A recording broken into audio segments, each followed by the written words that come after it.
mí lo que más me llena es contar historias. Yo he descubierto una habilidad que tengo, el poder ayudar a otra gente a upar sus propias historias. ¿Te imaginas que la película se estrena en Cannes y la estrenamos en Cannes?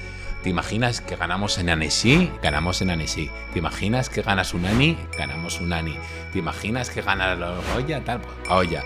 ¿Te imaginas que ganas un Oscar? Pues oye, nos nominan al Oscar. El mundo creativo tiene una capacidad de influencia muy grande porque a la gente se le llega, yo te digo, se le llega por la patata, no por la cabeza, ¿no? Vas creando ese proyecto, vas cogiendo grandes talentos, gente que tiene muchísimo más talento que tú en tareas concretas y tú lo que haces es les orientas con un objetivo común, ¿no? La animación para mí, por ejemplo, es un arte coral. Una película no es del director, la película es de todo el equipo. En realidad el director no hace nada y lo hace todo. Somos Arcadia, somos una productora de imagen real, no hemos hecho animación en la vida, no sabemos cómo se hace animación. ¿Tú sacarías adelante este proyecto? Nosotros estamos matando para crear una industria en España. Hay que conseguir generar un tejido industrial para que los proyectos se puedan ir enlazando. Tienes a talentos nacionales bestiales y estás en conversación continua con ellos y aprendes un montón de cine, aprendes un montón de narrativa, aprendes un montón de dirección y de cada uno me llevo grandes enseñanzas.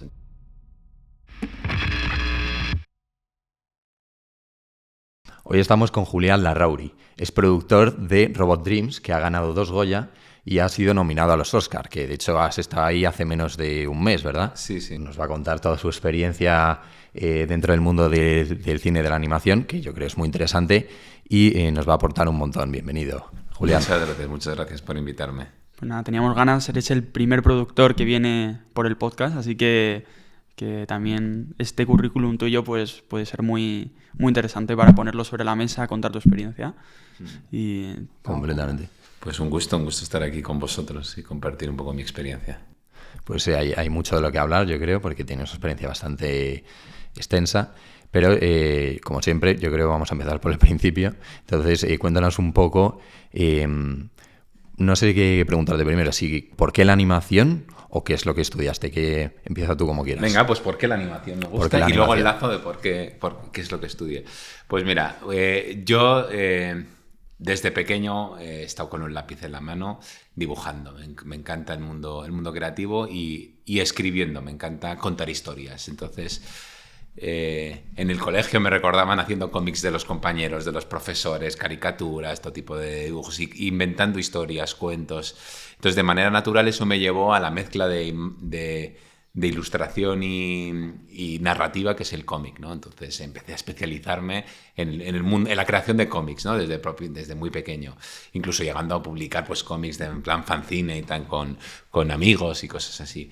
Y eso de manera natural pues me llevó a la hora de elegir qué estudiar, pues el dedicarme a una carrera de cómo es comunicación audiovisual.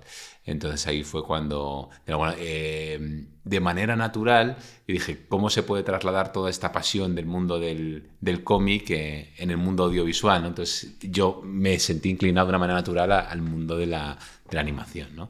Y ahí fue un poco, durante la propia carrera realicé mi primer corto de animación, así en mi tiempo libre y tal, y eso fue un poco lo que me valió luego para conseguir el primer trabajo, ¿no? Digamos, tal cual aparecí con mi currículum y me dijeron, bueno, ¿qué tienes? ¿Llevaste el corto? Y entonces llevé el corto, entonces ya vieron la reel, que le llaman los profesionales, ¿no? Que es un pequeño vídeo en el que es todos tus trabajos, y dijeron, venga, pues puedes entrar aquí como becario, ¿no? Y ahí entré yo como, pues, a aprender en una productora de anime. Y era un corto hecho por ti, dibujado por ti. Eso es, sí. Era un cortometraje que hice... Pensé el guión y luego pues estuve ahí dibujando con algunos compañeros de la universidad. Pues venga, tú que dibujas muy en naves espaciales, échame una mano en el diseño de las naves y tal. Pero fue un trabajo pues muy de estar yo solo, venga, por las tardes iba dibujando. En esa época era cada dibujo pues luego escaneándola y un poco así sacando frame a frame. Imaginaros pues una película de animación. Para que te dé el efecto de movimiento tienes que hacer 12 frames por lo menos, ¿no? 12 frames pues 12 dibujos por segundo, ahí haciéndolo, pues Claro, por eso ya ha cambiado bastante. O sea, ya ahora la animación ya no es solo el dibujo en sí, ¿no? O sea, no tienes que dibujar todos los frames, ¿no? Eso ahora... Ahora, depende de qué técnica emplees, dibujas directamente... Bueno, para empezar, se hace ya todo directamente en el ordenador. En el caso de dibujar, dibujas en la Wacom, que es como tener... con un lápiz dibujas directamente sobre la pantalla, es como un lienzo de dibujo, y entonces eso para animación 2D. Entonces tú lo que haces el dibujo, pasas al siguiente frame, haces el dibujo, te ahorras el proceso de escanear de alguna manera. Y luego animación 3D es más, funciona más como en el fondo animación stop motion. Tú lo que tienes es un personaje en 3D diseñado dentro del ordenador, y tú lo que haces es vas moviendo ese muñeco y vas moviendo frame a frame, ¿no? Como un poco... Entonces, todo es al final manual, todo es ir frame a frame, pero uno es como mover una escultura y el otro es como dibujar. Ya. Y que te iba a decir, estudiaste entonces comunicación audiovisual porque sentías que era la carrera que mejor encajaba con esa pasión que tú llevas dentro. ¿Qué repercusión tuvo en tu familia o tus padres que te dijeron en el momento que tú ibas a dar ese paso de hacer esa carrera? Pues sí, estudié precisamente comunicación visual, la que más se acercaba a lo que yo estaba... buscando en ese momento. Tuve muchísimas dudas. Yo me acuerdo cuando... ¿Qué carrera elegir? ¿Qué carrera? Pues yo estaba... No sabía qué hacer. Tuve una bendición y una maldición, que era que sacaba buenas notas. Entonces, de alguna manera era como, bueno, estudia algo serio, haz algo de provecho en tu vida. No de mis padres, porque afortunadamente mis padres me apoyaron mucho. Mira, tú haz lo que quieras y tal. Pero siempre hay ese miedo un poco de los padres. Y de alguna manera, pues estuve... siempre tienes esa especie de retahíla en la cabeza de, bueno, vamos a hacer algo de provecho. Como si también dedicarte en este caso, al mundo del entretenimiento, al mundo del cine, no fuese a hacer algo de provecho. Que eso es una especie de miedo interno que tenemos. Yo creo que según te vas haciendo más mayor, vas teniendo cada vez más. Pero creo que es importante ese miedo, de alguna manera, olvidarlo y centrarse en qué es lo que se te da bien, ¿no? Si eres un buen abogado, pues estudia Derecho. Si crees que tienes vocación, si crees que te va a dar bien, si tú lo que te gusta es contar historias, si lo que te gusta es dibujar, pues estudia Bellas Artes. Si lo que te gusta es el piano, pues estudia música, ¿no? De alguna manera, ve al conservatorio. O sea que realmente creo que lo más importante es ser el mejor en lo que estás estudiando, porque... Tenemos muchos abogados mediocres, entonces dejemos que estudien Derecho los que tengan vocación, porque serán los mejores abogados, y necesitamos mucho estas vocaciones de artistas o de creativas, y yo creo que tienen, además el mundo creativo tiene una capacidad de influencia muy grande y se puede hacer muchísimo bien, y yo creo que es una cosa que es muy importante para tener en cuenta, que tú puedes llegar a influir de una manera muy positiva sobre la sociedad, porque a la gente se le llega, y siempre digo, se le llega por la patata, no por la cabeza, ¿no? Entonces tú puedes tener las ideas muy claras, o puedes tener un concepto, puedes ser un gran filósofo y centrarte con la psique del hombre y el ser humano y no sé qué, pero realmente no llegas a la gente. Tú dándole en play a una película y contándoles una historia a cualquiera, le vas a llegar mucho más, ¿no? Le vas a llegar a través de esa historia, que sienta empatía por esos personajes. Entonces creo que es una manera de aportar a la sociedad muy interesante, y que a veces la dejamos fuera, ¿no? Y me da un poco de pena porque realmente se puede hacer mucho bien, y es muy interesante que haya gente que vocacionalmente se quiera dedicar a eso y que diga, pues voy a contar historias, y por qué no, voy a ayudar a cambiar el mundo. Pues igual que hay gente que hace grandes avances médicos y descubre vacunas a enfermedades y hace su aportación a la sociedad, creo que el mundo del entretenimiento también puede hacer una aportación muy, muy, muy interesante, y no hay que tenerle miedo, ¿no? Pues de hecho es una buena forma de acabar con ese miedo de, oye, tengo que hacer algo de provecho, ¿no? En plan... esto va a influir para bien, si lo hago bien, ¿no? De hecho, una cosa que estaba pensando es que, joder, al final, los personajes históricos más conocidos de la historia de España, por ejemplo, pues entre ellos, uno de ellos es Cervantes, ¿no? Uh-huh. Que se dedicaba al entretenimiento, dicho de una manera muy coloquial, ¿no? Sí. Es arte, ¿no? Pero oye, que luego también deja su huella, ¿no? Como eso dices, yo creo que al final es... Si eres bueno en lo tuyo, vas a destacar seguro. Entonces es darse cuenta, Para mí suena un poco muy sueño americano, persigue tus sueños y tal. Pero de alguna manera sí que es, inténtalo, aunque sea, inténtalo. Si crees que eres muy bueno jugando al fútbol, inténtalo, intenta jugar al fútbol profesionalmente. Si lo que crees que lo tuyo es la escritura, inténtalo. Tienes tiempo de caerte, tienes tiempo de fallar.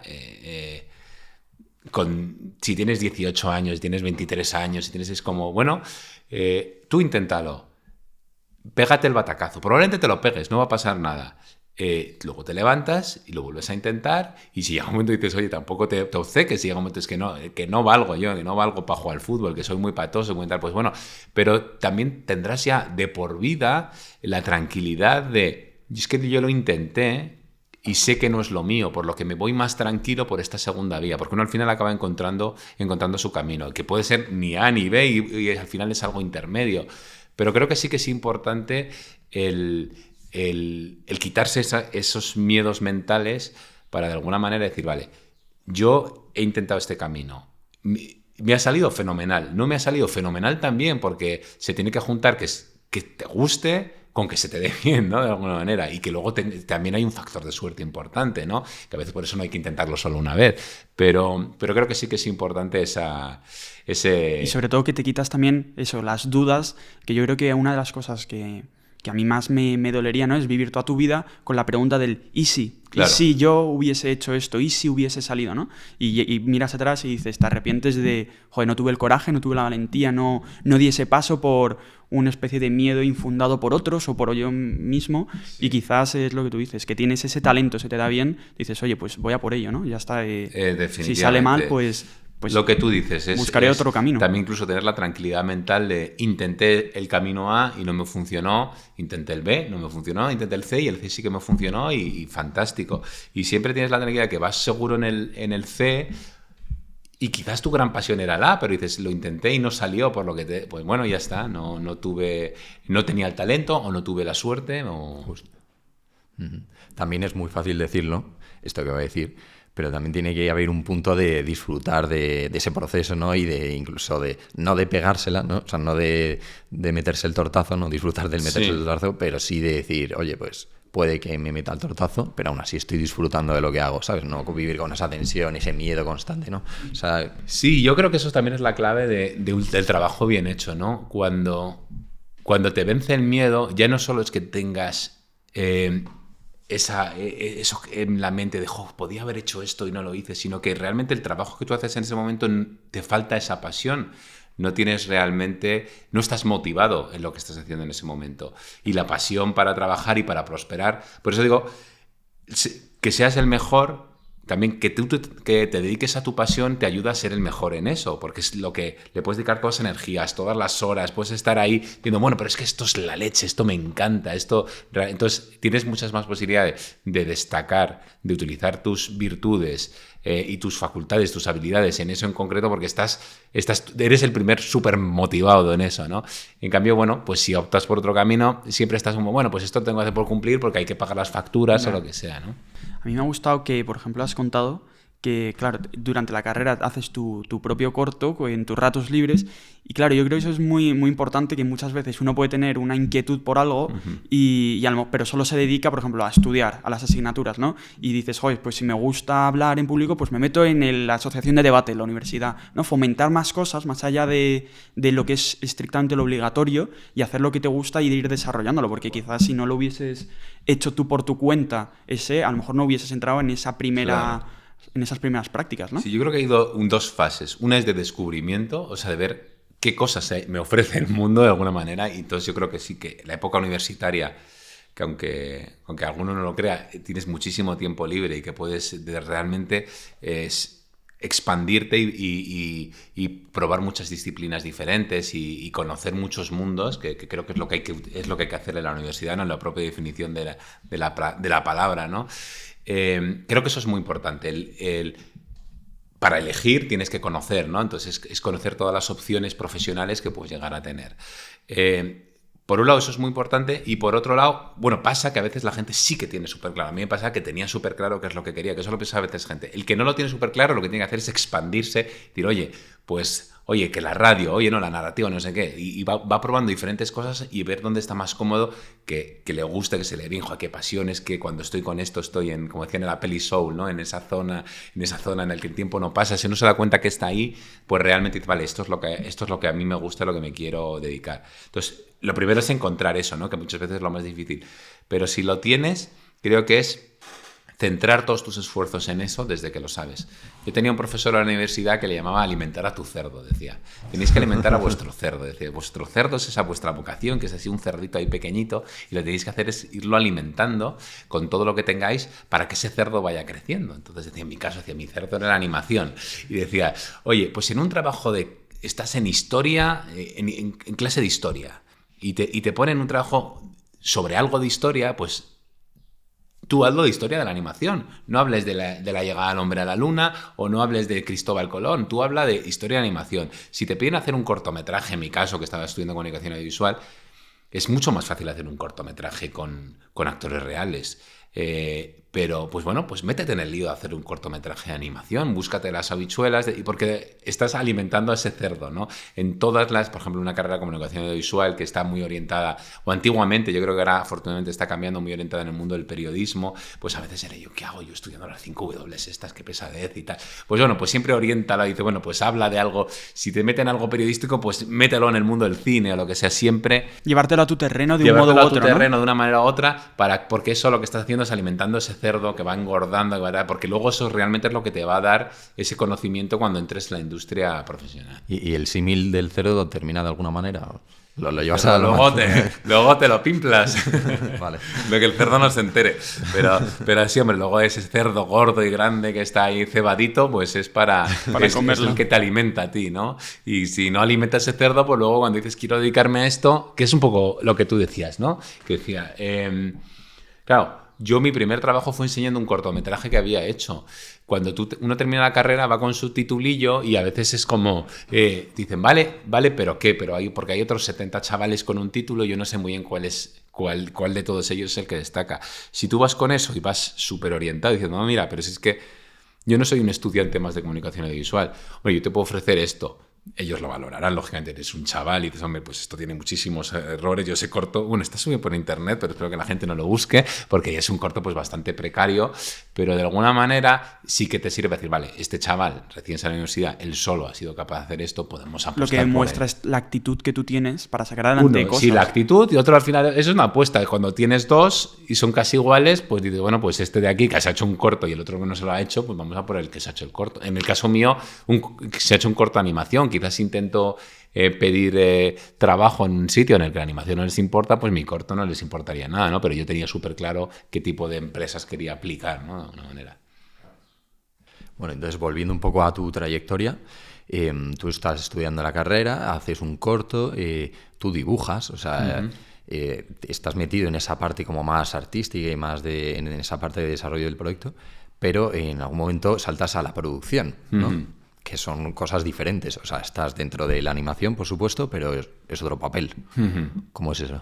Bueno, pues yo poco a poco, hay parte de esos miedos que yo siempre digo, a mí llega un momento que me entraron los miedos, digo, oye, esto de ir del lápiz no me parece muy fácil, entonces yo poco a poco también me fui yendo, es verdad que yo tengo una mente muy estructurada y que soy como muy organizativo y tal, entonces de manera natural también dentro del mundo de la animación me fui yendo poco a poco al mundo de la producción, que es más a organizar a los otros artistas.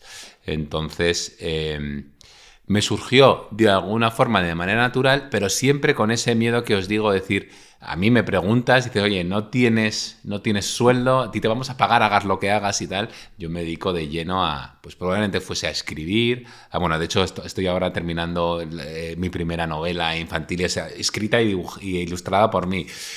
A mí esa es mi zona esta de, no me acuerdo cómo le llaman la peli Soul, ¿no? La zona esa en la que estoy ahí, en la que disfruto, el tiempo pasa y tal, y realmente ni te das cuenta, ¿no? Pues es lo que más te llena a ti. A mí lo que más me llena es contar historias. Entonces, dentro del mundo, yo he descubierto una habilidad que tengo, que es dentro del mundo de la producción, el poder ayudar a otra gente a upar sus propias historias y organizarlo todo para que salga adelante el proyecto, que es un poco lo que he hecho pues, en Robot Dreams o lo que he hecho en otras películas y en otras series, que es que todo funcione para que seamos capaces de sacar esa gran historia. Entonces, de alguna manera también participo en la creación de esa historia, ¿no? Claro. Ya en la propia elección de perfiles, pues estoy eligiendo de alguna manera la estética que queremos para la película, o en el propio guión, pues yo doy mis inputs y tal, pero en realidad mi gran sueño es contar historias. Y digo, oye, me encanta aupar a otra gente para que cuente su historia, me encanta formar parte de un gran equipo, pero mi pasión personal es que mis historias lleguen al público, ¿no? Ya sea a través de un libro, a través de un cómic, a través de una película. Sí, sí. Y entonces tú, cuando empiezas ya en esta faceta de productor, que empiezas a organizar, ¿cuáles fueron esos pasos que fuiste dando para también convertirte en la persona que eres hoy dentro del mundo de la producción? Pues mira, yo comencé, pues eso, en esta primera productora uno entra de lo que te ofrezcan, y dices, venga, yo lo acepto, porque lo importante es como meter el pie en la puerta, ¿no? Como los vendedores de aspiradoras. La señora me ha abierto la puerta, pum, pues ahora hasta que no se lleve una aspiradora yo no me voy de aquí, ¿no? Entonces pones el pie en la puerta. Entonces yo entré en el mundo entré como un becario, y lo que hacía era, pues mira, alguien cometió un error. Y estaban haciendo una serie y a los personajes había que ponerle unas sombras antes de animarlos. Se olvidaron de poner esas sombras y entonces está todo el personaje animado, y donde antes había que poner sombras a un personaje, había que hacerlo luego ya a ese personaje en movimiento, o sea, ponerlo pues por segundo 12 veces esa sombra. Una tarea muy sencilla, pero muy laboriosa, porque alguien tenía que abrir plano a plano, sombrita, ir poniendo sombras. Entonces dijeron, un becario, pues venga. Entonces eso fue mi forma de entrar, me pasé mucho tiempo, claro, es la gran oportunidad, para mí entro en un estudio de animación, y yo sombras y cafés, lo que haga falta, ¿no?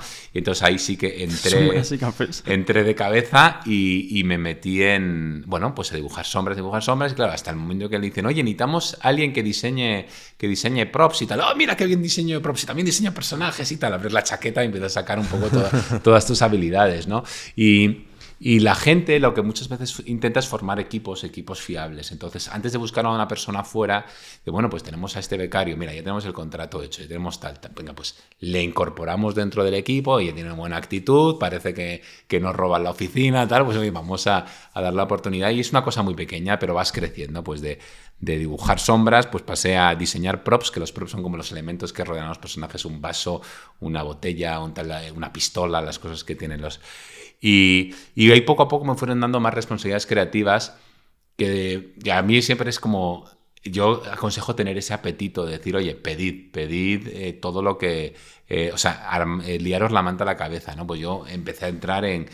oye, puedo hacer más cosas, más que diseñar props. Pues me empecé a meter, por ejemplo, en el mundo de la edición, montaje, me llegaban los stories, yo hacía un poco la edición de los stories, en diseño de personajes. Entonces poco a poco iba como adquiriendo nuevas responsabilidades. Ibas tocando todos los palos. Iba tocando todos los palos, me encantaba, además esto como es el mundo creativo en general me encanta. Y ahí poco a poco pues también empezaron a darme responsabilidades, ya pasados los años, de oye, mira, que llegan nuevos becarios, nuevos artistas, oye, ¿cómo hacemos? Oye, tú que eres muy organizado, porque no tenemos que hacer todos estos fondos para estas fechas, pues ¿cómo hacemos? ¿Qué tal? Y mira, pues si esta persona que se le da mejor el color, le quitamos de estas tareas y que se ponga a hacer el diseño, otro el color, y de repente me veía organizando un poco a los compañeros, ¿no? Y de forma natural fui yo también inclinándome más hacia el mundo de la producción, que te daba... Lo que me gusta a mí del mundo de la producción, y que en el fondo no reniego porque me encanta, es que tú vas creando ese proyecto, vas cogiendo grandes talentos, gente que tiene muchísimo más talento que tú en tareas concretas, y tú lo que haces es les orientas con un objetivo común, ¿no? Entonces, el ejemplo que os decía del color, pues esa persona tiene un dominio del color infinitamente superior a la mía. Tiene un gusto, una estética, sabe perfectamente. Entonces, pues vamos a ver cómo hacemos para que esta persona impregne en toda la película su visión del color, y que no haga otra cosa que no sea esa visión del color, porque tengo otro que tiene una frescura en el diseño de personaje, que hace unos concepts que son bestiales. Entonces, tú no hagas nada de color, tú no hagas nada de diseño de personajes. Entonces, tú, mira, quiero que diseñes los personajes tú, porque es tu estética, me encanta, que no sé qué. Y pero a Y unos al final tienes al niveles... especialista en cada área, por así decirlo. Claro, ¿no? entonces tú entonces, lo que empiezas a coger es buscar los talentos de quién es mejor en cada una de las cosas, y tú lo que les vas haciendo es les vas orientando a cada uno, y estás tú un poco como definiendo, llamémosle producto, esa película. Claro. Quiero una estética de no sé, pues mira, si quieres Este una tío me la estética va a tipo dar. cómic, que no sé qué, como pasaba con Robot Dreams, pues mira, tenemos un director de arte, vamos a poner como director de arte a uno de los mejores dibujantes de cómics que hay en España. Pues buscamos ese dibujante de cómic, ¿quieres ser director de arte tal? Pues sí, me encanta tal. Lógicamente la película es suya, él es el director de arte, él ha marcado toda esa estética, pero de alguna manera tú te sientes responsable de cuando con el director decidías saber a quién ponemos en este rol, pues de alguna manera tú estás también marcando esa estética, tomando esas decisiones. Entonces es muy bonito porque al final es... la animación para mí, por ejemplo, es un arte coral. Entonces, una película no es del director, la película es de todo el equipo. El director lo que aporta en la película, en realidad el director no hace nada y lo hace todo, porque lo que aporta la visión. Él tiene una visión concreta que quiere transmitir a todo el mundo. Pero en realidad el director ni dibuja o no sale delante de la pantalla. El director lo que hace es orienta al resto de los miembros del equipo para que sigan esa visión suya, ¿no? Y que todo tenga una cohesión. Es la labor, lógicamente, más difícil, ¿no? Cohesionar que todos todo remen eso. en la misma dirección, ¿verdad? Eso al es, final... que no te salga un Frankenstein, Sí. porque al final, el que hace el color dice, pues es que esta es una escena melancólica, voy a utilizar unos tonos más fríos y tal, y en cambio el que está haciendo el diseño de personaje, esto es una comedia loca, tal, pues al Y te final, llega la música que es de terror, ¿no? eso es, entonces todo mezclas y te sale una cosa horrible. Entonces, que hay una persona que diga, no, mira, yo aquí estoy buscando, pues yo que sé, en Robot Dreams, pues quiero hablar un poco de la soledad, quiero hablar de ese sentimiento agridulce ante la pérdida, pues un montón de cosas que el director va transmitiendo y todo el mundo, como decías, va remando en la misma dirección gracias a que hay alguien que está dando las voces en el sitio correcto, ¿no? Yo creo también que una de las partes importantes de esto que comentas es que cada uno sepa exactamente cómo con su labor contribuye al proyecto, ¿no? O sea, que digas, joder, pues es que soy el crack del color, Sí. y gracias a que hago muy bien esto y han confiado en mí, sale esto, ¿no? Y esto cohesiona muy bien con este personaje que mi compañero es el mejor, ¿no? Y luego lo que decía Rafa de te llega la música y la música va todo acompasado, ¿no? Entonces... Efectivamente, sí, yo creo que lo bonito de las sinergias es eso, mi talento llega hasta aquí, el de esta otra persona llega hasta aquí, llega hasta 2, el otro llega hasta 2, y cuando nos juntamos no da 4, sino que da 8, porque digamos que es exponencial. Entonces, lo chulo de eso, de cualquier persona que participa en un proyecto así, es que ve que su arte llega a niveles que ni él mismo es capaz de llegar, aunque fuese multiplicarse una persona por mí. A mí cuando alguien me dice, es que este tío es un crack, si tuviésemos a una máquina de clonar y tuviésemos 40 como este, y dice, pues tendríamos una cosa mediocre con 40 como este, porque este es un crack en esto. Tú búscate un crack en lo contrario. Cuando tú te asocies con alguien, o sea, te quieres hacer un proyecto, quieres hacer un corto, quieres hacer... Pues oye, búscate a alguien que complemente tus habilidades, ¿no? Si los dos sois iguales, no, es que los dos somos súper organizados, súper tal, súper cual, pues probablemente pues mantengáis el nivel ahí. No, es que él es el loco, yo soy el tal, o él es el diseñador, yo soy más el guionista, tal, pues de alguna manera ahí es donde van a salir las cosas interesantes, ¿no? Es buscar esa complementariedad que es lo que te hace que luego el producto crezca por encima de tus propias habilidades, ¿no? Tus propias facultades. Yo quería preguntarte, también porque tenía curiosidad, estuviste trabajando hace años ya, supongo, en la peli de Luck, ¿no? Sí. Y en ella estuvo John Lasseter, ¿no? Que es como una leyenda de la animación, ¿no? Es uno de los fundadores de Pixar y tal. Y bueno, ¿cómo fue esa experiencia? Bueno, la mía, yo no llegué a coincidir con John Lasseter porque la cosa curiosa con Luck fue, yo lo que hice en Luck, igual que en Spellbound, que se estrena este año, yo desarrollé ese proyecto dentro de Ilion Animation Studios. En ese momento estábamos haciendo la película del Parque Mágico y teníamos la necesidad de crear nuestras propias IPs, ¿no? Nuestras propias propiedades intelectuales. Es decir, oye, queremos hacer proyectos propios. Entonces nos reunimos un equipo muy pequeñito de 5 personas en el que estaba pues Jorge Blanco, por ejemplo, que es el director de Planet 51, estaba Ignacio Pérez Dolcet, que es el dueño de Ilion, y un equipo muy pequeñito de artistas, y entonces juntos dijimos, oye, ¿qué películas de animación imaginamos? Y entonces empezamos a desarrollar lo que sería la parte más preliminar de la película, que es hacer el guión, hacer una especie de diseño general de los personajes para luego hacer una cosa que llamamos la Biblia, que es como una especie de dossier que te resume cómo es la película, y un pitch, con la idea de vender esa película en el futuro. Entonces hicimos esas 2 películas, que fueron Luck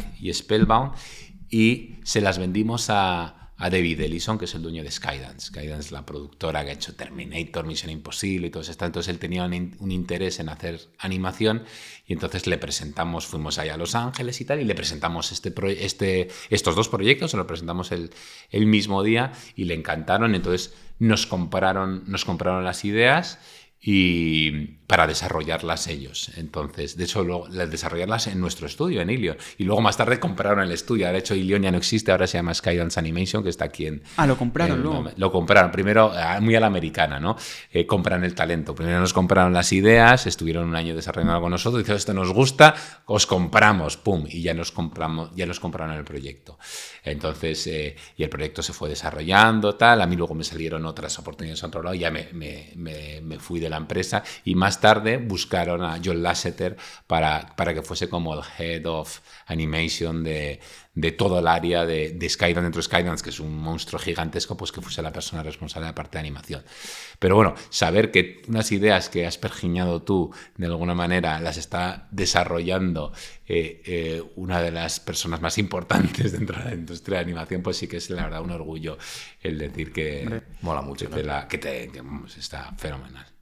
Joder, es que al final dices, esta persona que es el más top dentro del sector, hombre, lo que tú dices, te llena de una satisfacción. Tu idea y ha conseguido sacarla a la luz, ¿no? Es verdad que nosotros, cuando vendimos la idea, estaba en una fase muy de desarrollo, luego el guion recibió muchas vueltas y tal, pero ves la semilla que tú has plantado que está ahí, y hombre, y reconoces que, oye, no me han cambiado tantas cosas de lo que hice originalmente, hombre, que John Lasseter vea tu trabajo y diga, oye, está muy bien, vamos a producirlo, ¿no? Pues siempre es una satisfacción.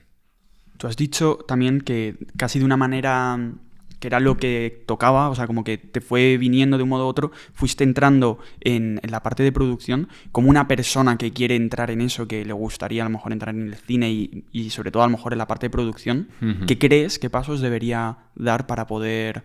Porque tu caso a lo mejor es muy concreto, pero has podido sacar otras experiencias, otros aprendizajes. Sí, hombre, yo creo que lo más difícil es lo de tenerlo claro. O sea, yo creo que una vez que tienes claro lo que quieres, el primer paso es tenerlo claro, hemos dicho, el segundo paso es quitarse los miedos, ¿no? Yo creo que el machacarse con no tengas miedo, atrévete a hacerlo, tienes tiempo de darte un batacazo, es lo más importante, ¿no?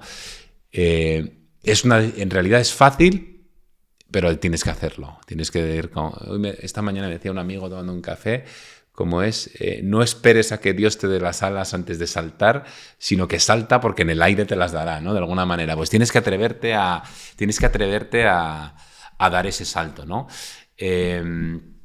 Y perdón, que se me está yendo. Entonces, de lo primero, pues es tenerlo claro, que eso es lo más difícil. Una vez que lo tienes claro, pues es formarte en eso, ¿no? Lo de que decíamos de alimentar a tu cerdo. Entonces, en mi caso concreto, por ejemplo, si pudiese volver atrás en el tiempo, teniendo claro lo que he hecho, pues hombre, yo, por ejemplo, ahora dirijo en la UTAD un máster de producción de animación. Pues yo animaría a la gente, oye, en su momento estudié el grado de comunicación visual. Creo que en mi caso ahora mismo hay más opciones, hay grados de animación. O sea, hay universidades que ofrecen poder estudiar animación. Pues yo diría, oye, si tienes claro que es animación, vete a por animación. Si tienes claro que es cine, pues quizás vete... Yo no sé si... Esto espero que los padres no lo escuchen. Quizás lo mejor no es estudiar una carrera universitaria. Si lo que tú tienes claro es que quieres ser director de cine, si tienes claro que quieres dedicarte al mundo del cine, pero quizás no a la dirección, pues sí que quizás tienes que... una carrera de comunicación audiovisual puede ser muy interesante, pero más orientada al mundo de la producción. Todo depende de lo claro o no que lo tengas y buscarte la mejor formación para que no sé si te estoy contestando, pero para que te dé, para eso al final es... O sea, al final lo que tú quieres o lo que tú crees que quieres, buscar cuál es el mejor camino, ¿no? Y qué teclas tienes que ir tocando. Independientemente del prestigio que tenga el realizar... O sea, lo que tienes que hacer es formarte súper bien. Entonces, si quieres ser... el mejor pianista del mundo, lo que tendrás que hacer es ir al conservatorio, es estar todo el día tocando el piano, entonces alguien te puede decir, pero es que si vas del piano no se puede vivir, tal, pues estudia en paralelo una carrera. Bueno, pues si quieres estudiar en paralelo una carrera para tener también un plan B, oye, no es ninguna locura, es una cosa interesante. Pero ya que estudias una carrera, a ver si tiene alguna cierta relación con lo que estás haciendo. Oye, pues estudia para que todo alimente a tu cerdo, ¿no? De alguna manera.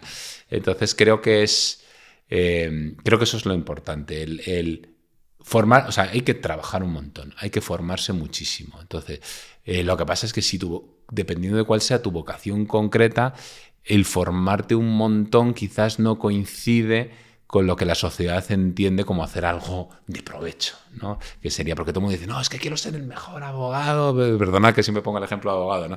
Pero es que sea el mejor abogado del mundo. Pues hombre, pues todo el mundo dice, venga, pues fíjate, estudia Derecho, pero vete a Harvard y vete no sé qué, y tú puedes buscar tu sueño, irte a la Oeste y tal, y consigues la beca y tal. Todo el mundo dirá, fíjate, y es que es un crack, es un fuera de serie y tal.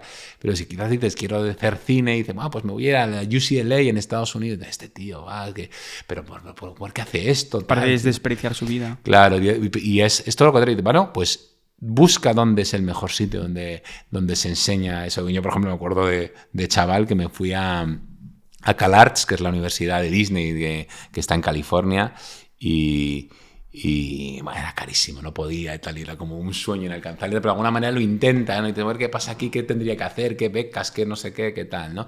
Y pues es intentar buscar dentro de esa pasión que tú tienes, que tú crees que se puede llegar a convertir en tu profesión, es poner todos los medios para que, o sea, buscar la excelencia ahí. Entonces tú tienes que ser muy bueno, pero lógicamente tienes que dejar formar también por los mejores, y siempre hay unos mejores ahí. Y bueno, vosotros lo estáis demostrando también con este podcast, ¿no? Realmente todo el mundo es accesible. Digo, yo viendo un poco vuestros invitados de decir, joder, pues mira, si alguien quiere ser cocinero, oye, que Chicote es accesible, o sea, que se le puede llamar, que se puede, lógicamente, pues hombre, pues es que mi primo conoce que no sé qué, pero todo el mundo, si tú tienes clara tu pasión, siempre preguntas a tus padres, amigos, ¿alguien conoce a un editor? ¿Alguien conoce un no sé qué? ¿Alguien conoce tal? Y al final siempre...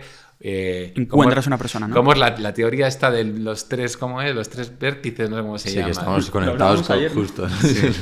Pues dices, oye, pues mira, pues realmente puedes llegar a conexión con quien sea, ¿no? Pues busca esa excelencia, busca ese consejo, porque al final es lo que va a marcar que puedas llegar a desarrollarte de la mejor manera dentro de eso a lo que te quieres dedicar, ¿no? Sí, de hecho, justo lo que has dicho de que en este podcast la gente parece como más accesible, yo creo que es tal cual. O sea, no había caído hasta ahora, pero también los invitados que vienen aquí, como tú, o sea, ya se ven como que empiezan a contar su trayectoria y ya ves esa parte humana y ese desarrollo personal que dices, tío, pues a lo mejor no llego a donde está él, o a lo mejor sí, no lo sé. No le supero, creces. ¿Quién sabe? Pero puedo seguir ese mismo camino, intentarlo, ¿no? No está puesto ahí por la suerte, ¿no? Por la fortuna, ¿no? No, o sea, ha seguido un camino y yo también puedo seguir el mío, ¿no? Sí, yo creo que es de currárselo. O sea, hay un factor de suerte importante de estar en el lugar adecuado, en el momento adecuado y tal. Eso por supuesto. Y entonces por eso hay que intentarlo varias veces, ¿no? Porque a veces sí que hay un concepto de suerte. Pero creo que lo decía... Creo que era Picasso, que decía que si creía en la inspiración, y dice, sí, pero que me pille trabajando, ¿no? Que de alguna manera te lo tienes que currar, o sea, que si tú haces ese esfuerzo del 99%, el momento de la suerte, pues te ayudará, ¿no? Que también hay ciertos mitos con la meritocracia, ¿no? Que dicen, oye, no, que sí que si te esfuerzas puedes llegar a cualquier cosa, y quien se queja y dice, bueno, sí, puedes llegar a cualquier cosa, si tu padre es millonario, pues es más fácil llegar a cualquier cosa, ¿no? Eso también es verdad, pero de alguna manera en la sociedad que vivimos hoy en día, en un país como España, por ejemplo, realmente todos tenemos la oportunidad de poder tenemos la oportunidad, por ejemplo, de acceder a la universidad o de poder especializarnos en lo que más nos gusta, ¿no? Yo creo que eso es una gran fortuna que tenemos, que en otros países quizás es más difícil. En el propio Estados Unidos es mucho más difícil, ¿no? Y creo que eso es algo que si lo tenemos claro podemos encontrar ese camino nuestro, ¿no? Sí, yo justo hace poco escuchaba que a veces el éxito te llega de la noche a la mañana, pero es que para que te llegue de la noche a la mañana, detrás hasta toda esa noche, ¿no? Todo lo que ha sido oculto, todo lo que has ido trabajando, esa parte que no se ve, esa parte que es por lo que no se ve del iceberg, ¿no? Solo se ve la punta del iceberg, ¿no? Cuando te nominan para los Goya y ganas el Goya, ¿no? Pero dices, joder, no sabes todo lo que he hecho para llegar a este momento, sí, ¿no? Que no es casualidad, que llega así de repente. O sea que nadie regala nada. Y también es cierto lo de la suerte, pero yo también pienso que está el factor de la buena suerte, que es la de crear las circunstancias para que ocurra. O sea que Fuerte, sí. eso es, que construir tu parcela para que ahí crezca tu trébol, ¿no? Como creo que lo contaba, era Alex Rovira en el libro de La buena suerte, habla de eso, de crear tus circunstancias, hacer todo lo posible para que el trébol de la buena suerte crezca justo en tu parcela. Uh-huh. No, pues definitivamente eso es así. O sea, que por eso yo insisto mucho, que te pille trabajando, ¿no? Que la inspiración te pille trabajando. O sea, que que hay un factor de suerte, que hay un factor de estar en el lugar adecuado, pues seguramente. Pero muchas veces sin darnos cuenta, hemos dejado pasar oportunidades porque nos ha pillado con la guardia baja, ¿no? Entonces, si estamos todo el tiempo, si nos formamos como los mejores, cuando llega ese momento de que todos los astros... En tu caso, ¿cómo ha sido en el momento en el que llega ya ese punto que dices, ostras, estoy aquí? Es que quizás es lo que tú has dicho antes, no es un momento concreto de decir, ay, de repente he conseguido esto, ay, joder, de repente estoy estoy en la gala de los Oscars, ¿no? Claro, eso quiero pues decir. Dices, sí, pero no es un de repente estoy en la gala de los Oscars, es que yo estás construyendo un camino y vas subiendo escalones y no estás de repente en la gala de los Oscars, antes has cogido un avión, o sea que de alguna manera has estado construyendo eso, ¿no? De hecho, vamos a hablar de Robot Dreams, la película que has hecho durante estos tres últimos años, ¿verdad? Sí.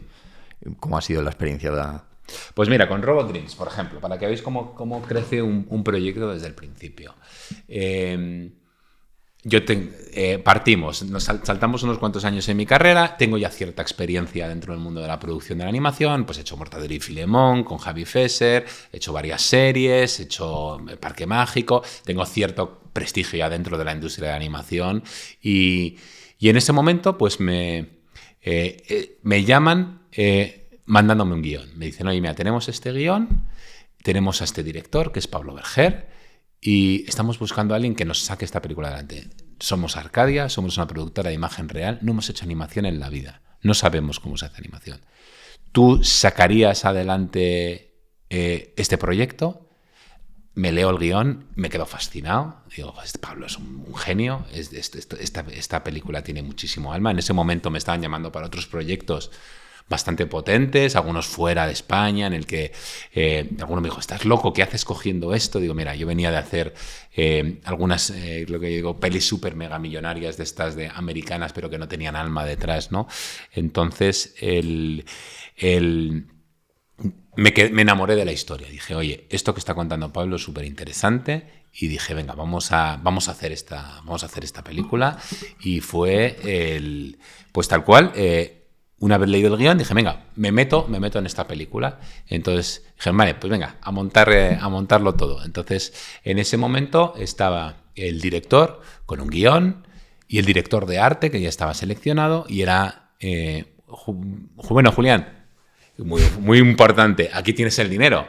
En ese caso me sacaron un fajo de billetes, me dieron un maletín en billetes numerados, y me dieron el dinero y te dije, oye, vamos a hacerlo. Entonces tienes aquí este presupuesto y tienes este tiempo. La peli se tiene que estrenar para esta fecha. Entonces, básicamente me dieron los parámetros para que yo pudiese... O sea, súper bien. Me dieron un paraguas en el que yo estaba súper protegido, en el que, oye, tengo el dinero, tengo el tiempo y lo único que me dicen, tienes que hacerlo, sacarlo adelante, ¿no? Entonces digo, vale, en este caso, Robot Dreams, una película de 5,5 millones y tenía 2 años y medio para hacerlo. Entonces, ahí pues... Primero, 1000 conversaciones con el director. ¿Qué película quieres? Para mí es lo más importante, lo que os decía antes, la visión del director. ¿Qué películas quieres sacar? Me contó muchas conversaciones. Esta es la película que estamos sacando adelante. Pues venga, ahora vamos a empezar a montar el equipo. Primero buscar locales, buscar máquinas, de establecer cómo va a ser el proceso de creación de la película, hablar mucho con el director de artes, empezar a pensar qué estilo que estamos buscando y tal, y empezar a buscar equipo. Buscamos animadores, diseñadores, compo artists, storyboarders, tal, y empezar a buscar gente y armar el equipo. Esos fueron los primeros meses. Claro, luego una vez que tienes a todo el mundo es, vale, ahora cómo organizamos a toda esta gente para sacar adelante la película, ¿no? Que es lo que os decía antes de las sinergias, lo bonito que es sentirte como un director de orquesta en el que tú no sabes tocar el trombón, pero tienes un tío que toca el trombón súper bien, que le das paso, luego pasa el otro, la trompeta del piano, y estás todo... Y tú vas un poco como organizando a todos. No sabes, ¿no? Pero entiendes de cada cosa. Claro, es importante, hace falta tener un conocimiento. Al final, dentro del mundo de animación hay como 3 conocimientos. Es el organizativo, que es quizás el que se relaciona más con producción, pero una persona de producción tiene que tener las 3. El organizativo, otra es el tecnológico, especialmente en el mundo más de animación 3D que en el 2D. El 2D es más artesanal todo, pero sí que hace falta tener un conocimiento de cómo funcionan los programas, cómo funcionan los procesos, cómo funciona en el pipeline, ¿no? Que hablamos mucho en animación. Y luego otro es el artístico, que se divide en el artístico visual y el artístico narrativo, ¿no? Entonces, esas son las 3 patas que tienes que dominar para poder realmente coordinar a toda esa gente, ¿no? Que al final es, oye, pues tú vas a ser diseñador de personajes. Mira, hemos escogido la película, la hemos desglosado, esta película tiene 200 personajes y tú vas a estar con un equipo, 5 personas, hemos hecho cálculos, tienes que sacar 2 personajes a la semana, tal, pues estás ahí con el director que te da un briefing, que tanto tú empiezas a organizar a todo el mundo, luego llega el siguiente departamento y este personaje que ha diseñado tienes que cogerlo, tienes que animarlo, Entonces tú vas un poco como entrelazando a las diferentes personas para que sean capaces de sacarte la película adelante, ¿no? Y eso es estar 3 años ahí tú metido. ¿No? Frenético. Bueno, frenético yo tampoco diría la palabra. Es muy laborioso, tienes que coordinar a mucha gente, pero sí que es verdad que tienes la tranquilidad de que son 3 años, tienes tus momentos de crunch time o frenéticos, de decir, oye, cuando se empiezan a acercar las entregas de alguna manera o los hitos de, oye, para esta fecha es que se tiene que terminar el story porque es que la persona story se va a ir porque es que no nos queda más dinero para el story, ¿no? Entonces tienes esos momentos de, venga, que tenemos que terminar, que tenemos que adecuar, pero es más como una carrera de fondo o como una maratón, ¿no? La que tú estás ahí y estás corriendo y dices, bueno, no puedo pegar el sprint ahora, tengo que guardar energías para después, ¿no? Yo te quería hacer una pregunta que está relacionado, pero se monta un proyecto de estos. ¿Qué pasa cuando acaba toda la gente que entra en ese proyecto, ese talento que habéis ido buscando? ¿Qué pasa luego con ellos? Ese es el gran drama del mundo de la animación cuando no hay industria. Nosotros nos estamos matando para crear una industria en España. Es el sueño. Yo es por lo que doy clases en la universidad, es por lo que me meto en muchos proyectos. Es como hay que conseguir generar un tejido industrial para que los proyectos se puedan ir enlazando. Entonces, el sueño de cualquier estudio es lo que llamamos la continuidad.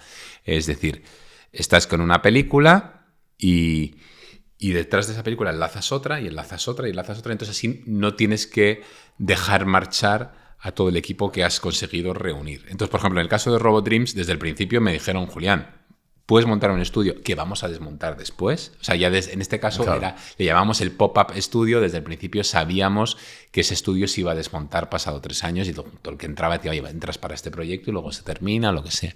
Entonces, pero sí que están muchos estudios que tenías esa necesidad de decir, oye, tengo que mantener el talento, porque lo más difícil muchas veces es conseguir los primeros meses de cualquier proyecto, la gente un poco mirando, ¿y esto de qué va? ¿Dónde está el cuarto de baño? ¿Cómo funciona la máquina de café? ¿O este director que quiere? Tal. Una vez que consigues que la gente se entienda y que trabaje súper bien, ves que el ritmo aumenta a un nivel frenético, o sea, que realmente es como, al principio puedes estar sacando 2 segundos a la semana y al final acaba sacando 10 segundos a la semana porque ya todos se conocen, sí, es que al director siempre le gusta este estilo y no sé qué tal, o mira, ya he cogido la mano con el personaje, con el programa, con el software que tenemos. Entonces, a veces pasa y dices, lo tienes todo perfecto, oye, me das a mí, ¿quieres que te haga la secuela, la tercera, la cuarta? Te las hago en 2 meses, tal, y dices, no, es que ya está. Teníamos dinero para esta, hay que desmontar los equipos, oye, me quedo con tu número, tal, porque yo muchas veces luego he vuelto a coincidir con gente, pero claro, luego llamas, oye, no, pues mira, es que estoy en Cartoon Saloon, o estoy en Pixar, o estoy en tal, o estoy en este otro proyecto, llámame dentro de 7 meses, o es que necesito a alguien ahora. Claro, son proyectos de 3 años, entonces tienes que encajar a la gente en el momento en el que están libres. Entonces, el sueño de toda productora es ser capaz de ir generando varios proyectos en paralelo. Entonces, mientras estás con la preproducción de una, otro está en plena producción y otro está en postproducción, y así se van sucediendo. Que haya un ciclo de vida, ¿no? De producto que básicamente, cada uno... sí. Entonces, oye, termino de diseñar personajes en esta película yo ya me iría, pero como hay otra película detrás, me meten como diseñador de personajes en la siguiente y entonces así voy enlazando películas. Eso, por ejemplo, Pixar lo puede hacer. En España es más difícil. En Skydance, por ejemplo, se está consiguiendo. Los 2 proyectos que yo realicé, eso han sido los 2 primeros de Skydance. Uno ha sido Lack, Spellbound, que va este año, después va otra película más, después otra de Brad Bird, y ya tienen 5 o 6 películas y están consiguiendo enlazar, porque claro, es dinero americano, claro. Digamos que han traído la industria americana a España, cosa súper buena, ¿no? Que está generando esa tranquilidad, esos puestos de trabajo, ese me puedo permitir vivir en la misma ciudad durante muchos años, ¿no? Que también es una cosa importante. Talento con contrato indefinido, ¿no? Sí, básicamente eso. Y consigues que ese know-how se quede dentro de la empresa y que crezca y que lo que has aprendido en una película te valga para la siguiente, ¿no? El caso más claro es como lo hace Pixar, que se ve claramente, ¿no? El agua era un problema en las pelis de Pixar hasta que hicieron Buscando a Nemo. Y después de Buscando a Nemo, ese aprendizaje se queda dentro de la empresa y sigue. El pelo era un problema hasta que hicieron en Disney, por ejemplo, Brave. O sea, en Disney, perdón, Enredados. En Pixar, Brave. Y una es una evolución del otro, porque son en el fondo la misma empresa. Entonces utilizan... En Toy Story no se veían a los humanos. ¿Por qué? Porque les salían horribles. No sabían hacer humanos. Y luego, pues según fueron avanzando, después de Los Increíbles, los humanos empezaron a decir, oye, parece que no es tanto problema. Es un conocimiento... ¿Ese era el motivo por el que no salían humanos en Toy Story? En Toy Story... Les cortan la cabeza, ¿no? Es el motivo por el que no salen humanos. Sí, salía como del torso para abajo, ¿no? Pero lo hicieron muy bien, porque es una forma narrativa de decir, a ver, nos vamos a centrar en la vida de los juguetes, entre los humanos... ¿Qué historia? O sea, es la forma también de pensar de un genio. Es, vale, primera película de animación 3D. Los humanos salen muy mal. ¿Qué hacemos? Oye, y si hacemos una historia que hable de los juguetes, el plástico es más fácil de recrear en 3D que lo orgánico. Mira, unos juguetes que son de plasticote, que se mueven como muñecos, porque cuando tú animas mal, a veces te parece un muñeco. Si tu primera película, el protagonista es un muñeco, pues muchas veces esas deficiencias no se notan. Entonces, Pixar, por ejemplo, fue súper inteligente también al conocer sus propios recursos. Me voy a meter en la aventura de hacer voy a ser el primero que haga una película de animación 3D. Tengo muchísimas limitaciones, estoy aprendiendo todo esto sobre la marcha. Vamos a mantener las expectativas bajas, ¿no? O sea, vamos a decir, unos juguetes encerrados en una habitación, ¿qué tal? Y entonces sacan el máximo brillo de la película porque conocen muy bien sus propias limitaciones y sus recursos. No hacen ninguna locura de decir, oye, pues vamos a hacer simulación de pelo, vamos a hacer aquí que los personajes se pierdan en un bosque. Okay, no, porque eso sería lo que mostrarían sus vergüenzas, que no sabían hacer árboles, claro, que no sabían hacer pelo y que no sabían hacer humanos, ¿no? También es una cuestión de calidad, ¿no? Que ellos tenían un estándar bastante alto en cuanto a la calidad. Y que puede parecer un poco chapuza, ¿no? En plan, me quito el pelo, me quito las personas porque no sale bien, pero no, al revés, ellos querían hacer una película que se viese bien, ¿no? Y o sea, pues me centro en lo que sea. Esto es como, ¿no? A veces a mí me llega gente que quiere hacer un proyecto tipo Pixar y digo, pero tú tienes 200 millones, que es lo que cuestan las pelis tipo Pixar, porque si tienes 6 millones, 8 millones, que es lo que se suele levantar en España, no puedes pretender hacer una película tipo Pixar. Entonces, tienes que ser muy inteligente en tu forma de diseñar el propio producto para que salga bien. Robot Dreams, por ejemplo, pues es una película de animación 2D, una animación un término técnico que tenemos que va a pares o a treses incluso, o sea que es... ¿Eso qué quiere decir? Que en vez de ir a 24 fotogramas por segundo, pues a veces son 8 fotogramas por segundo, pero es una decisión estética, pero que ayuda a la parte económica. Claro. Un ejemplo que me encanta a mí, por ejemplo, es Pocoyo. Pocoyo es una serie infantil preescolar que tiene un presupuesto muy bajo y no se nota porque han sido muy inteligentes en el uso de recursos. Dicen, oye, son 4 personajes, no tenemos fondos blancos. Claro. Los personajes tienen una animación que le llamamos que es snappy, que va como muy rápido de pose a pose. Y los personajes no tienen labiales, no tienen que hablar. Hay una voz en off que te facilita que el público lo entienda. Va a favor del tipo público al que va. Bueno. Y han tomado unas decisiones estéticas que no parece que sean decisiones para la economía, pero ha ayudado a eso y al final es un producto de una calidad súper alta y realmente no lo parece. Y realmente no parece que hayas tenido una serie de limitaciones económicas. Entonces, para mí es el ejemplo perfecto de decir, mira, qué bien lo han hecho, ¿no? Qué decisiones más bonitas han tomado para poder sacar adelante esta serie. Han tomado estas decisiones y con esto ha quedado una cosa súper bonita Y desde el punto de vista económico, súper eficiente. Si te metes en, voy a meter 80 personajes en 40 fondos, al final tienes las mismas personas, pero haciendo 2000 cosas más. ¿Y qué haces? Pues en vez de hacer un personaje súper bien hecho, pues haces en el mismo tiempo 10 personajes mal hechos, ¿no? Que es un poco lo que pasa en muchas animaciones que vemos por ahí en cine. No voy a hacer películas concretas, pero que dices, uy, pues realmente esto se nota que le falta es, desde el punto de vista de producción, no lo han pensado bien desde el principio. Tenían que haber sido conscientes de que no tenían tantos recursos como Pixar. Qué fuerte, ¿no? O sea, yo la verdad que no conocía esto y me parece súper interesante. O sea, es una manera de optimizar tus recursos económicos con lo que puedes hacer y esto se aplícalo cualquier cosa total, en tu vida, sí, ¿no? Sí. O sea, que al final es decir, oye, mira, tengo capacidad, según la capacidad que tengo, pues utilizo esos recursos y lo importante es lo que se ve en pantalla, ¿no? En el caso del cine. Todo lo que pase fuera de la pantalla realmente no importa. O sea, que tú optimizas tus recursos para que el público sienta que vea lo máximo de lo que estás mostrando, ¿no? Sí, yo creo que eso pasa mucho en cine, ¿no? O sea, como que estás con recursos que desde fuera puede parecer una chapuza, pero luego el resultado puede ser impresionante, ¿no? Pero bueno, sí te sirve, ¿no? Sí, sí. Yo quería preguntarte, quería volver un poco a Robot Dreams, porque has dicho que trabajaste con Pablo Berger, ¿verdad?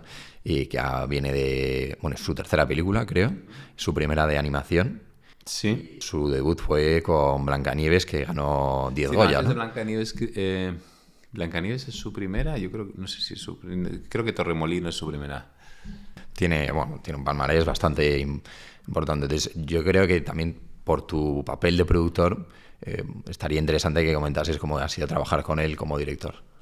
Pues mira, es una experiencia súper chula. O sea, una de las cosas que más disfruto también como en estas labores de producción, por ejemplo, con Javi Fesser también, claro, me pasé 3 años mano a mano con él. Es claro, tienes a talentos nacionales bestiales y estás conversación continua con ellos y aprendes un montón de cine, aprendes un montón de narrativa, aprendes un montón de dirección y de cada uno me llevo grandes enseñanzas. Entonces, en el caso de Pablo, tiene una capacidad narrativa y visual bestial de entender el concepto, de saber la historia que tiene que contar, que creo que es increíble, y luego tiene una obsesión por el detalle que a mí me ha vuelto loco durante la película y le he ahogado más de una ocasión de Pablo, te mato, pero que es la diferencia del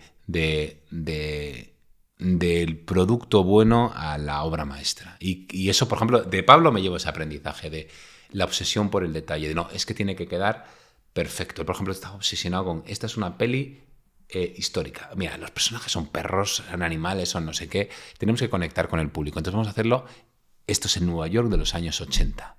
Tenemos que conseguir que todo el mundo se crea que esto es en Nueva York de los años 80. Entonces, hasta el más mínimo detalle tiene que... Entonces, una documentación bestial de Yuko Arami que nos cogió fotografías de toda la época, de ver cómo eran los buzones, cómo eran las aceras, cómo eran... Claro, esto lo han hecho, la media de la película es de 25 años, chavales españoles de 25 años, ¿no? Es un poco Entonces nadie ha vivido muchos no han visitado Nueva York y ninguno ha vivido los 80 en Nueva York, ¿no? Entonces era como... Pero teníamos que conseguir reflejar eso. Entonces esa obsesión por el detalle de Pablo, que te digo que a mí a veces me volvía loco, al final realmente creo que es el valor añadido porque lo aplica absolutamente a todo, desde que documentalmente esté bien hasta que es que la animación tiene que ser exactamente por el personaje transmite esto, o esto un frame más adelante, más atrás realmente marca la diferencia. O él me decía, Julián, es que yo compruebo todo, me decía, cuando hacen los DVDs yo me veo todo el menú y me pongo tal y miro que todos los botones funcionen, porque en una película cuando el DVD no funcionaba y tal, y dice, todo tiene que ser perfecto, ¿no? Entonces... realmente creo que es muy importante, ¿no? Esa obsesión que él tenía que él tiene por el detalle, para que le da esa coherencia a la película y cuando el público lo vea, hay cosas que el público no nota, pero lo sabe, no lo sabe, pero lo nota, ¿no? El cuidado que tiene, el mimo que tiene la película de estar atento hasta el último detalle, lo transmite completamente la película durante todo el tiempo, ¿no? Entonces yo creo que eso es algo que es gracias a esa obsesión, ¿no? En el sentido positivo de la palabra de Pablo. Y yo creo, para cerrar con esta película, habéis ganado 2 Goya y habéis sido nominados a un Oscar.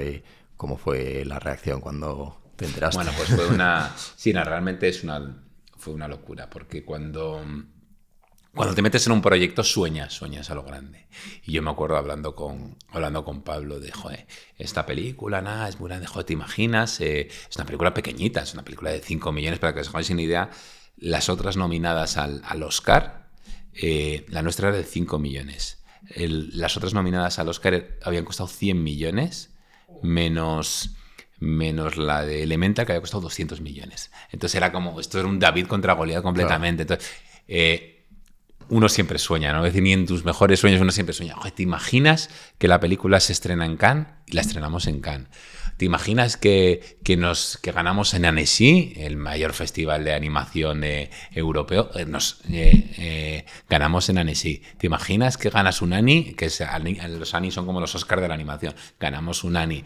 ¿Te imaginas que ganas los Goya? Tal, pues Goya. ¿Te imaginas que ganas un Oscar? Pues oye, nos nominan al Oscar. De alguna manera, como todas las cosas que habíamos soñado, pero que decíamos, hombre, esto es una película pequeñita. Yo, de hecho, cuando la hacía pensaba, esto va a ser una pequeña joyita en el mundo de la animación. La gente del mundillo, los expertos dirán, joder, tienes que ver esta peli, es la leche, es tal, pero no pensaba que iba a trascender al gran público, que es el gran sueño que tienes, ¿no? Digo, va a ser la peli de, ¿te gusta la animación? Tienes que ver esta película, tienes que tal.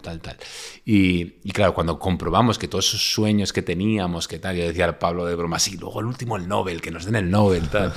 Y dice, bueno, pues el Nobel, no sé si nos darán el Nobel, quién sabe, pero dices, pero de alguna manera, cuando ves que todos esos sueños que tú tenías vas cumpliendo, joder, ¿no? se van cumpliendo, pues también es una súper satisfacción de decir, joder, le está gustando a la crítica, le está gustando al público, pues hombre, es fenomenal, ¿no? Has hecho muchos otros, también hablar de los fracasos, ¿no? Yo he hecho muchísimos otros proyectos que he puesto todo encima y digo, esto es un peliculón, esto es un tal, y luego realmente no trasciende como tal, o películas que has empezado con muchísima ilusión y se van torciendo a un error, no, esto no puede ser, no puede estar pasando esto, tal, y oye, películas que se habían iniciado muy bien, por errores propios, por errores ajenos, al final no acaba siendo esa gran película, ese gran proyecto que tú soñabas que iba a ser, ¿no?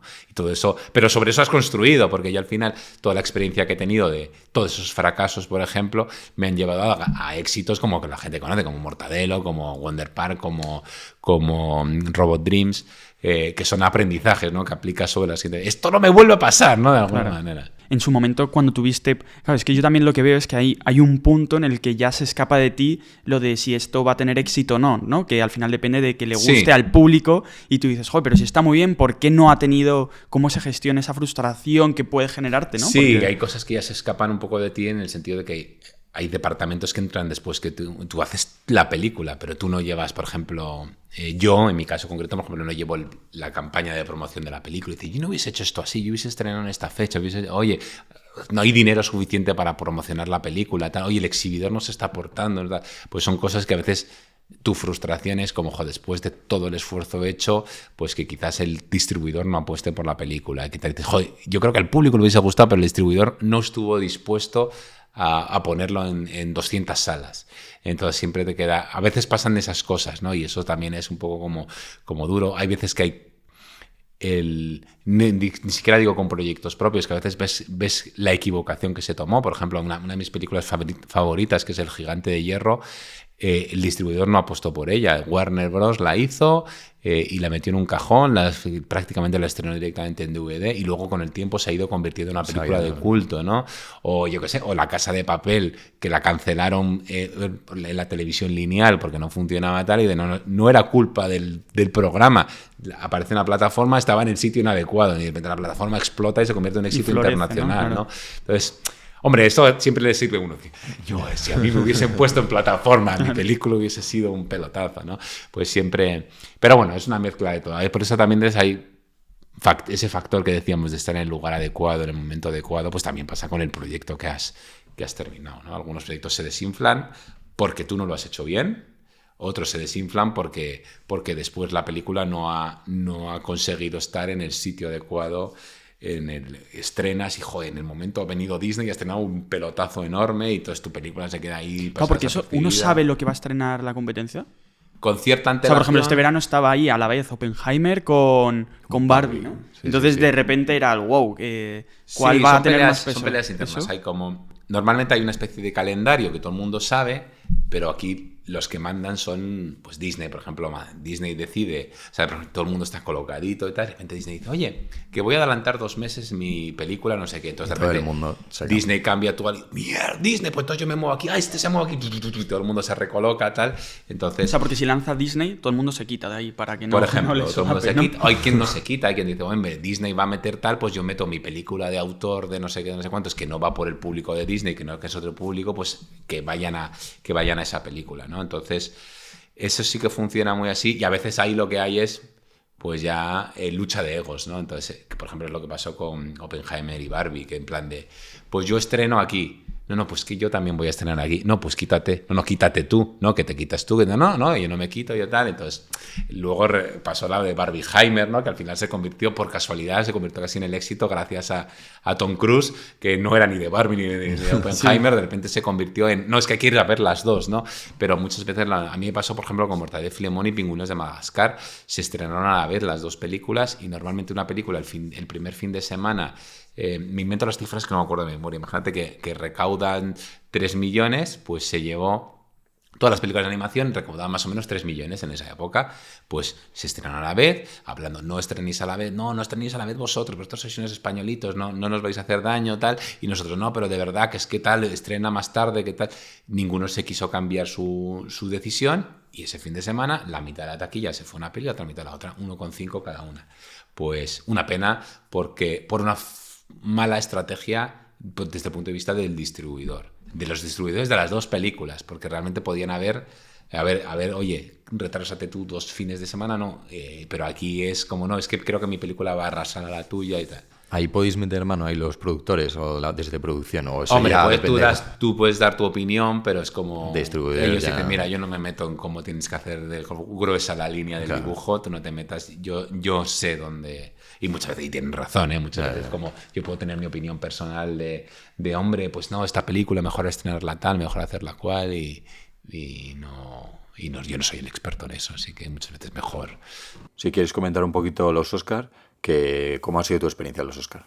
Pues bueno, la experiencia ha sido estar como en una nube, ¿no? Porque en realidad algo que tú siempre has visto, que te levantabas a las tantas de la noche para ver los Oscars y es para ti tu gran sueño, ¿no? Tú te dedicas a esto del cine y ves que ahí es donde están la gran meca del cine, que es Hollywood, y el gran evento dentro de la meca del cine es los Oscars. De repente te ves envuelto ahí y me pareció una experiencia súper interesante. Creo que en Estados Unidos las cosas las hacen a lo grande y todo lo convierte en un gran espectáculo. Y eso es la gran enseñanza que me llevo, porque creo que ya lo sabemos todos, que los Oscars no es más que un acto promocional de sus propias películas, pero cuando estás dentro lo ves realmente, lo entiendes, cómo es ellos mismos, hablando de ellos mismos, con la única función de que tú compres entradas para ir a ver sus películas, y hacen todo un gran show muy divertido, muy entretenido, te ríes, lo pasas bien, cuidan todos los detalles. A mí yo me fui a casa con un Oscar de chocolate, así, o sea, como que cuidan todo muchísimo para convertirlo todo en una gran experiencia. Y creo que es algo que también que tenemos que aprender, que a veces pensamos en pequeñito y es verdad que tienen todo el dinero del mundo para hacerlo, pero ese dinero ha llegado de alguna parte, ¿no? Entonces, todo lo convierten en un show, todo lo convierten en entretenimiento. Y el cine es entretenimiento por lo que es normal, pero yo me he dado cuenta que hablando con gente de Estados Unidos es que todo lo hacen así. Tienen una gran importancia para ellos el storytelling, tiene una gran importancia el impacto, el espectáculo y el espectáculo extremo, que es celebrar el cine. Claro, eso es algo grande. Entonces, lo disfruté como un enano y me llevo esa enseñanza tengo que hacer lo mismo desde la más micro cosa hasta lo más grande. Hay que pensar con ese mar sin orillas, ¿no? Con esa forma de verlo tan a lo grande. Qué chulada, macho. Sí, al final debe ser impresionante, ¿no? O sea, el show que se monta cuando lo ves luego las noticias, los vídeos que salen, dices, madre muy mía. divertido. Estás ahí en la alfombra roja, te vas cruzando con diferentes personas y dices, oye, yo me emocioné. Oye, tenía a Charlize Theron al lado, mis amigos dándome collejas que no me hice una foto con Charlize Theron y me hago una foto con Christopher Lloyd, que es el que hacía de Doc en Regreso al Futuro. Y dice, pero tú vas a hacer una foto con este y no te haces una foto con Charlize Theron. Pero es un poco eso, te ves metido en todo ese gran espectáculo que ahí ellos los actores se prestan a hacerse fotos, se dejan... Pues sí, hombre. Más de selfies y esas cosas, me refiero. Sí, o sea, están... Quiero decir, en ese preciso momento precisamente están dando el show. Entonces no es, hombre, si están tomándose un café y te los cruzas y tal, pues te les puede molestar más o menos, pero en ese momento están en momento promoción. También es verdad que están en momento promoción para la prensa y tú eres una persona más que está dentro de esa gala. Entonces, lógicamente con educación y con tal. Pero a mí, por ejemplo, Charlize Theron es que me dio pena la pobre porque estaba todo el mundo, foto. Y digo, pobre mujer, vamos a dejarla un poco tranquila. Pero, hombre, están siempre que es, lógicamente, siempre que haya educación y haya sentido adecuado y tal, que no le pilles con el canapé en la boca, tal, pues te... ¿Pudiste hablar con alguna celebridad o alguien? Canapé, me ha hecho gracia. Pues, bueno, sí, bueno, coincidió. Bueno, a nivel de lo que yo puedo hablar con una celebridad, pues estaba, pues, por ejemplo, ahí Bradley Cooper y que justamente está pues con la película de Maestro, Paul Giamatti, que estaba nominado a Mejor Actor Secundario. Luego tengo mucha amistad de antes con que estuvimos charlando mucho pues con Alex de la Iglesia. Pues sí, al final vas ahí hablando con unos y con otros y eso que yo vengo de una animación que es como somos los raritos dentro del cine, ¿no? En plan de estos no saben cómo se coloca un foco, ¿no? Pues, pero sí, fue una experiencia muy bonita y un espectáculo. O sea que esto... para que os hagáis una idea, durante la gala en paralelo había una fiesta fuera. Entonces tú cuando querías salías de la gala en los descansos publicitarios y tenías ahí un bar, hablabas con unos, con otros, tal, y entre descanso y descanso podías entrar y salir y podías ir disfrutando del espectáculo.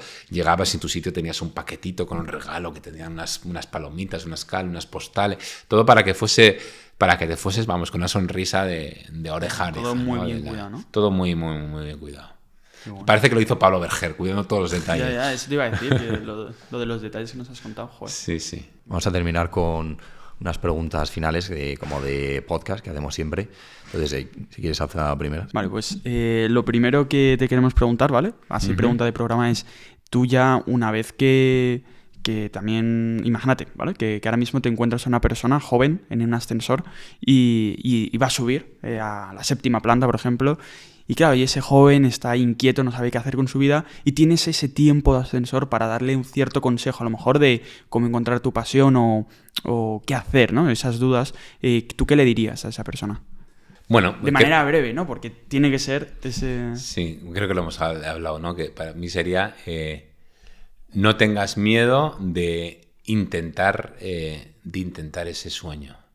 Y no pasa nada si no sale bien. Tienes tiempo de sobra para recular. Sería un poco lo que le diría.